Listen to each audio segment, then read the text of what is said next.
With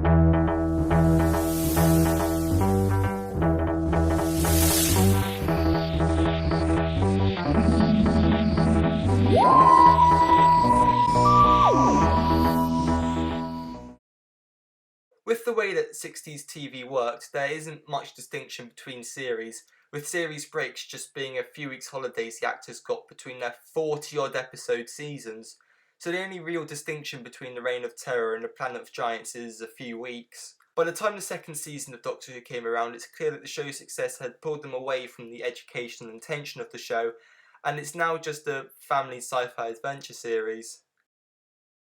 The series starts with Planet of Giants, which is a weird story. It's known as the one where the Doctor and companions become really small, but the actual antagonist of the story is some guy who wants to sell non-regulation pesticide. Yeah, imagine if they tried doing that one today. The story is very ambitious in making the sets and props that make the characters seem really small, though the domestic setting makes the story itself seem rather small, and it hasn't aged well, with a major character being the Cool Lady. This story, of course, is only 3 parts long because upon reviewing it, it was decided to merge episodes 3 and 4 into one. This was both due to the quality of the story and the inclusion of a dead cat. The cut footage is now forever lost, but there's a pretty decent reconstruction on the DVD release. We then find ourselves at the second serial of the series, the Dalek Invasion of Earth. With the popularity of the Daleks having led to Dalek Mania, it was inevitable that they were going to return, but this time they're on the streets of London. When you bear in mind that the Daleks are Nazi allegories, it must have been terrifying for people in the 1960s to see them having successfully invaded the streets of Britain when the horrors of the war were still fresh in people's minds. With the survivors forming a French resistance-style revolt or being sent to labour camps, and it all starts with this eerie "it is forbidden to dump bodies in the river" sign. This is a brilliant production with great action, tension, twists and turns at every corner, and I must say that this is my personal favourite Hartnell story.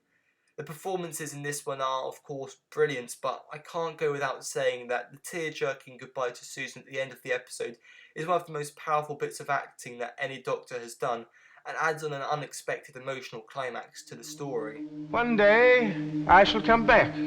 Yes, I shall come back. Until then, there must be no regrets, no tears, no anxieties. Goodbye, Susan. Goodbye, my dear. This is where Caroline Ford becomes the first companion to leave the show, due to her not wanting to become typecast in the role of Susan. And with the unexpected popularity of the show, you can see why she'd think this, though she has since said that she regrets this decision. So in the next story, The Rescue, we are introduced to Vicky, an intelligent young girl from the far future. It's clear that she was written to be a Susan Mark II, though I still appreciate her as her own character, and I don't just look at her as a copy of Susan's as other people seem to do. They've got about as much in common with each other as they do to the likes of Zoe or Nissa or even the Romanas. The Rescue is just another filler episode that also introduces the new companion. I actually quite like this nice small story, and I never saw the twist coming when I first watched it.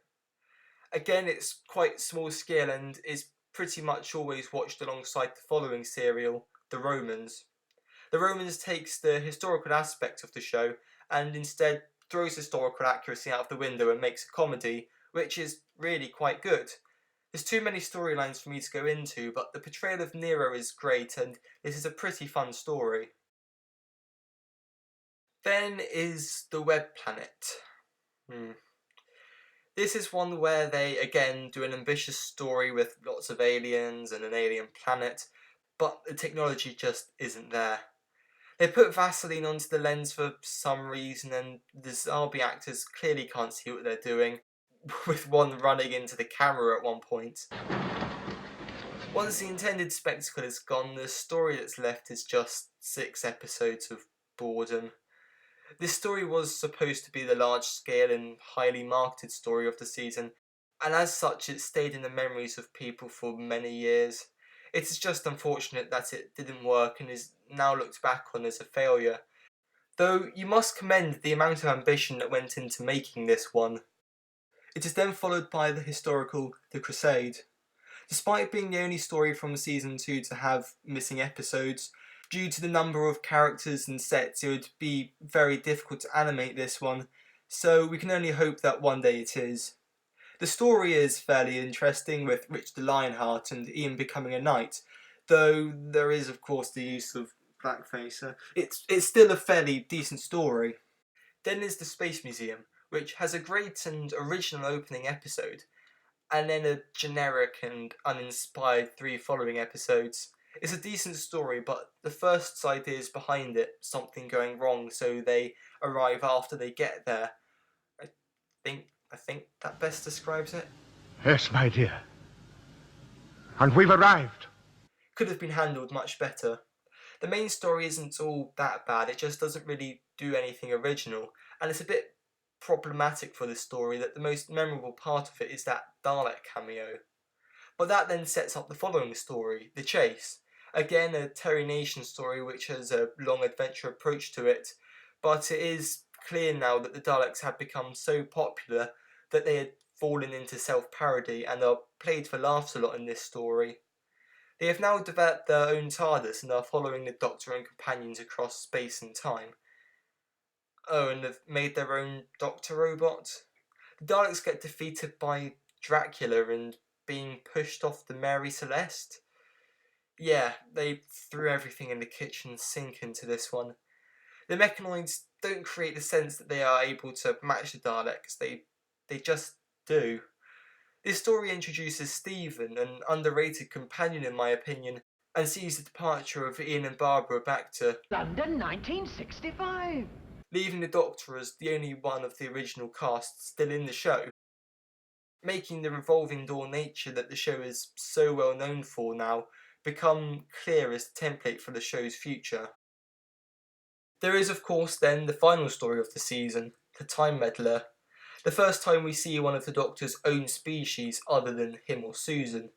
The monk makes for an interesting enemy, and it would be great to see him return to the show after all this time, completely unaware of the events of the Time War.